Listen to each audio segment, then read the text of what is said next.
is what are we intaking in between races.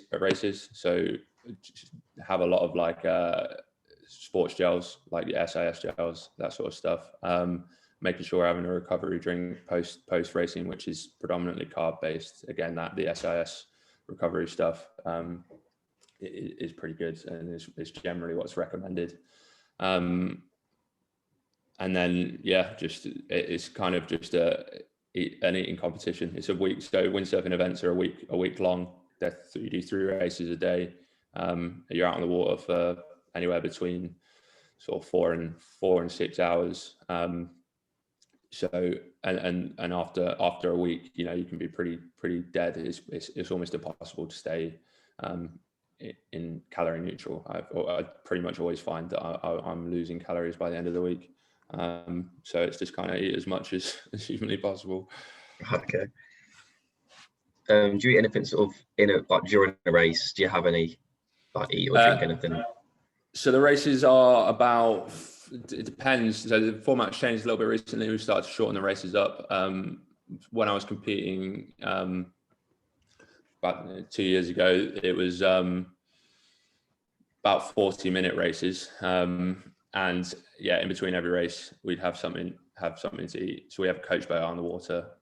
So you just sort of sail up to them, drop your rig on the boat, and usually get one gel, at least one gel a race, and then some form of electrolyte drink as well.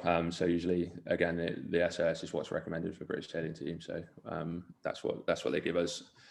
Sometimes have gels and a carb drink as well, just to get the extra carbs in, but rarely have some. I mean, so I do. We have to wear an impact vest these days. I do carry a gel, like a caffeine gel, in my impact vest, but it's rare that I'll get that out mid-race. It's usually the races these days are sort of they're changing formats a lot at the moment, but they're trying to drop it to sort of 25 minutes, so it's kind of more of a sprint anyway. Okay. Last one for me, sort of, do you have like sort of finally your weight, your height, and any sort of other things that I don't know if your sports scientist has of you? Yeah. So we recorded. I mean, on that thing I sent you, you'll see that we're asked to record weight each morning, and heart rate each morning, that sort of stuff, energy levels, and they do record you pretty much from I actually lead coach for the junior pathway as well. So we try and start to record their height at that kind of age all the way through youth, start to kind of get some predictions on where they will be height wise, and give them those predictions, and they then continue to measure that. I'm pretty sure, I mean, I haven't had any recently, but I definitely had one when I first got on the team. And then weight, like I say, is kind of pretty well monitored. So if we have a fitness test, a rowing test, it's based on your weight. It's not based on, they measure it on, it's a 4-minute, it's done on watts per kilo, as opposed to like you just do total watts. So they can kind of average that out across the team and see who's performing. Because it's British sailing team, so we've got people from sailing all different kind of boats in the team. So like, there's a boat called the Finn, for example. We've got guys that are like 110 kilos sailing that boat. So to try and sort of standardize the test, they've gone on watts per kilo. So if you don't mind, what are you currently at, sort of weight and height wise? So I was 70 kilos at the Europeans last year. I've just moved to 76 kilos, and now I need to get back down towards the sort of 68 to 70 range. I am 177.5 centimeters. Great, thank you. Still hoping for a growth spurt. That's all done for me. I suppose, we've got one of the lads, Rob, that's not been able to join, but he's sent me the sort of questions that he's got for you. So he's the lifestyle coach. So the first one was, so just sort of in order, what are the 9 most important things in your life? So it can be literally anything, sort of any aspect of your life, really. Nine most important things. My missus sat next to me as well. I need to be careful here. So kind of like that, family and relationships comes first, and I did used to, I'd say I used to neglect that a little bit, and suffered some consequences for that. So yeah, they're kind of top of the priority list these days.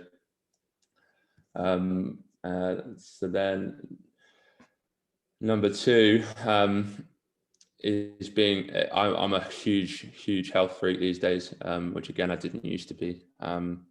I studied health science at uni actually. So that's kind of one of my top priorities these days, just staying healthy. It's very easy to get completely performance mindset in sport. And I find that that can sometimes drift away from what is healthy for, mind and body. So yeah, kind of being focused on longevity of health, not just performance, has been big. That kind of leads me on to the next one, which is staying fit and active, and in fun ways. So I love to just regular surf without a sail on waves. I just find that super calming, and get a bit cranky if I don't do enough of it. So yeah, that's another priority in life. 9, there's a lot of top things. So fitness, health, family, education has been a new one for me this year. So I've started lockdown. A lot of the competing and even the coaching work and that sort of stuff kind of died out. So that made me think that I need to get some other focuses in life. So I started to focus on education a lot. My coaching work, I'm hugely passionate about. I love the sport and want to try and increase the numbers and make sure everyone has the kind of same experience that I've had through the pathway, or fix any issues that I had in the pathway. So that's number 5. 6, 7, 8, 9. What else do I do? Play a lot of music, play a lot of instruments. Sort of do that in my downtime. That keeps me sane.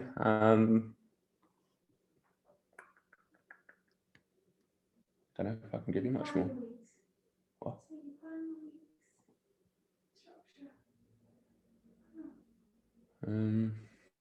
What's the one I'm after? Is that my number 6 there? Yeah, that's number 6. So the other things that we've sort of looked at when we've looked at lifestyle is sort of to be fair, you've covered quite a lot. So it's like personal hobbies outside of the sport. Let's see what I can find.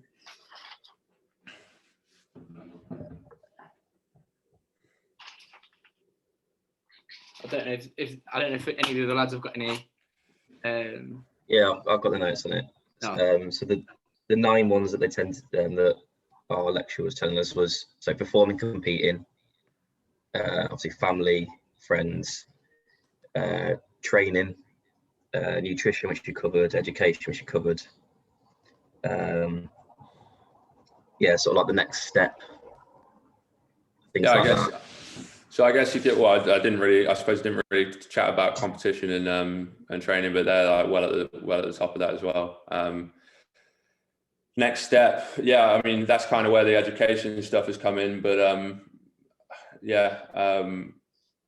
I have looked. The coaching stuff seems to be where my career may end up, but I've certainly looked out towards other options there. So I'm looking into next steps in the health industry, whether that be within the NHS or something like that. So that's a priority of mine for sure. And then I guess if we go into just like other hobbies as well and things like that, like I'm massive fan of just loads of sports hobbies, mountain biking. You do like freestyle and wave sailing when you're windsurfing. So that's kind of some of my downtime. I do a lot of running. I did way more running than usual in lockdown, and so that's brought out some other highlights. But yeah, I kind of pretty much centered around outdoor sport. My life is so. Yeah, sweet. That's perfect. the next one is so just sort of, I'm assuming this is just like a general question, but what would your sort of ideal lifestyle be? So whether it's like still competing while coaching or anything along those lines, really, I think. Yeah. So as I get older, I think, yeah, my ideal lifestyle would be to have I mean, I've got coaching jobs now that pay me a career, a good career salary. So yeah, to compete for fun, because the pressure does add up for sure over time. And it's kind of, getting to the point where I think, I'll be moving just to competing for fun, really. So yeah, competing for fun, coaching alongside that, and kind of keeping the education stuff going. Whether that, I quite like to do, once I finish my degree, maybe do a master's, and just kind of, I really enjoy researching and studying these days. So that's kind of it. And then trying to have enough time to squeeze in all the outdoor sports as well. Yeah, perfect.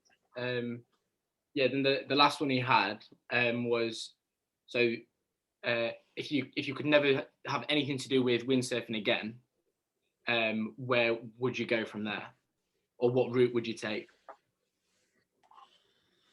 If I could never, so if I look back on life, because I mean, it took over my whole life more so as a kid than I'm better at managing it now. I think that's because I was, as kids, you're quite obsessive about stuff. I would maybe put a little bit more focus into my education, and look at doing something potentially a little bit more academic at university, which I suppose I'm kind of in a little bit now, but I think I maybe would have gone down this slightly more academic, like your core sciences route, and see where that took me, I think. Sweet. So that was all the questions for him. I think it's just me now. So I'm doing the psychology. So I know we spoke before about how the training's planned and how it's not planned until the morning of when you would train. So was there ever sort of a time where, or is there ever a time where you have like a period where you can't like physically get out on the water, and does that sort of affect like the sort of the attitude or anything of how you go about it, or your motivation? Yeah, it does, big time. So that's a real issue, particularly with like the pumping stuff. Over the winter, when we spend the winter in Weymouth, maybe there's not the option to go abroad, or the funds aren't available. Like it's like storm weather 24/7, and you don't get that light winds to go out and work hard. So we did have a machine in the gym that kind of replicated some of that movements, but it just wasn't the same. So that's pretty tough. And I did actually take a year out, or a couple of years out, at one point, and I just moved it. I went and did boxing, because I just wanted to do a sport where like my jab was weak. Let's go and jab a punch bag for 2 hours, because it was just that simple. Whereas at the moment, you can be weak in literally like a 2-knot wind strength. Let's say so you measure wind speed in knots. So let's say it's 25 knots, was like 27 mile an hour, something like that. You might be super good in 23 to 25 knots, but you might struggle in like 18 to 20. But you might not have that 18 to 20 knots for months on end, and you might not have 18 to 20 knots with a bit of waves in a certain direction. There's just so many variables involved, it gets difficult. We've sort of staying on the same sort of area in terms of like competing. I'm assuming it's sort of quite similar in running competitions. So if the wind speeds aren't quite what they should be, does the competition not go ahead, or does it get delayed? Yes.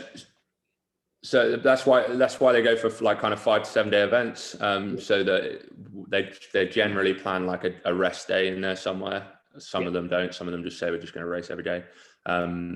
And then there'll be days where if there's not enough wind, we don't get on the water, or if the conditions are too loose, and we don't get on the water as well. But yeah, it's pretty, like, there can be a fair bit of waiting around.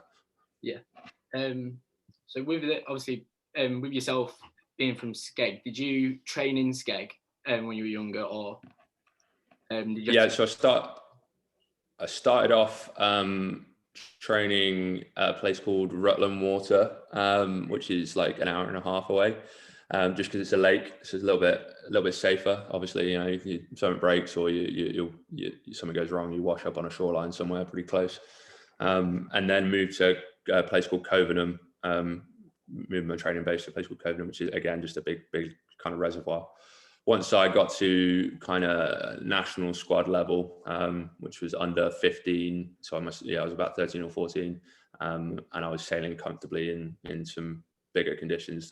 I started just heading out from the coast, and that was fine for that period of time, probably from sort of 13, 14 all the way up until I was about 16, 17. And then once I moved into under 19 division, like kind of it's kids competing at a high level, at junior level. Once you get to that youth under 19 category, they're kind of young athletes. People are taking it to the next step. I found I kind of needed some training partners more consistently. So I pretty much spent every weekend driving to Weymouth, which is where the National Sailing Academy is, and most of it goes on. Okay. So in terms of when you were actually sort of competing, was there any kind of sort of like pre-race ritual you sort of had, or anything, or to sort of get yourself in the zone or anything like that? Yeah. So there's a lot of setup you have to do with your kit before you go on the water, making sure it's set up and ready to go. Before I got on the water, I always used to find, certainly when I had good events, I just found washing the bottom of my board, it was probably already perfect, but just before I hit the water, cleaning the bottom of my board was quite therapeutic, good to take your mind off of the stress of the event, and kind of made me feel like I was going. I'm sure it didn't make much difference at all in terms of speed, but it just made me feel like I was in a good sort of mindset for that. And then once you get on the water, you do have like a pre-race plan. So you have to go out and test the water essentially. So you test your speed against, usually you have like a partner that is your usual training partner. So you go and test your speed, check out different sides of the course, see if there's more wind on one side or on the other, or where the waves are bigger on one side because it's shallower, or on the other, and things like that. So there's kind of a step-by-step list that you'll do before a race, that sort of stuff. And I only had one more question in terms of psychology, but in terms of, did you ever have sort of a bad enough, or if you ever had a bad event or race, how did you sort of like personally react to that? Were you sort of quite self-critical on yourself, or was it did you sort of brush it off quite well, or how did you? It's changed over the years, I'd say. Like I used to beat myself up about it a lot. There'd be quite a lot of times where I'd be like, all right, that's it, I'm done, I'm packing it in. Like, that's not gone to plan. Coaches are pretty good at most of the coaches in the system have been there, they've done it. They're good at talking down. What's really difficult is the kind of team environment, but in an individual sport. So where I found it most difficult to deal with was when I'd had a bad event and other people that I was usually in well contention with, who were supposed to be teammates, and not really comparing yourself with them, but it's hard not to, and that's where it gets really difficult. When someone else has had a success and yours has gone shit, that's when it was really tough to deal with. There was just one more sort of question we had, James. We sort of tried to work out how the competitions would run, like Jamie, sort of like whether it was like an actual timed race, or if there was like a point system involved. But if you could just sort of explain like the actual like steps of the competition, that'd be good for you. Sure, yeah. So it's like I say, it's usually they book out 7 days for the competition. Turn up on the Saturday, you register. Racing starts on the Monday. You sometimes have a practice race, which is basically they lay a course out and just check that the race officers know what they're doing in terms of like the start sequence and that sort of stuff. So the way a race works is, have you guys ever been to like a lake or you've probably seen like buoy markers in the water, like they're basically anchored up. They'll set that in a certain format. So you race on what's called a trapezoid course. It's essentially just a box, but it's slightly angled, slightly different because of some of the angles that we have to race on. And then you race around that box essentially. If there's more than 60 sailors at the event, which there almost is always about 120 sailors in the men's events, depending on whether they're open or you have to sort of apply. They'll be split in half for the first 2 days of the competition. So you get put into what's called a flight assignment, so like a yellow or blue flight assignment. And then you race within those flights for the first 2 days around that course. So you'll do 3 races a day. After 2 days, you'll have done 6 races, hopefully, as long as the wind was okay. And then they take the top 50% from both of those flights and put them into what's called a gold fleet. And then the bottom 50% are kind of like it's like basically the winner's final and the loser's final. And then you do another 3 days racing with the top 50% of the fleet. You carry your points through from the qualifying series, and then add your points on from the final series, and the person with the lowest points at the end of the competition wins the event. So it's just as simple as if you get first place, you get 1 point. If you get 20th place, you get 20 points. Oh, okay. Oh, that's perfect. That was just sort of the last question we had, just to sort of because I think we were sort of a bit confused as to whether it was like a time-based one or, like you said, like it's a yeah. I think that's everything for me. I don't know if any of the other lads have any other questions. Yeah, well, the meeting's about to finish now, isn't it? Oh, there's long left of it. Yeah, I'm all sorted. Yeah, that's all good thing. I don't know whether we'll need another meeting in a couple of weeks' time or anything, Rob, but we'll I'll drop you a message if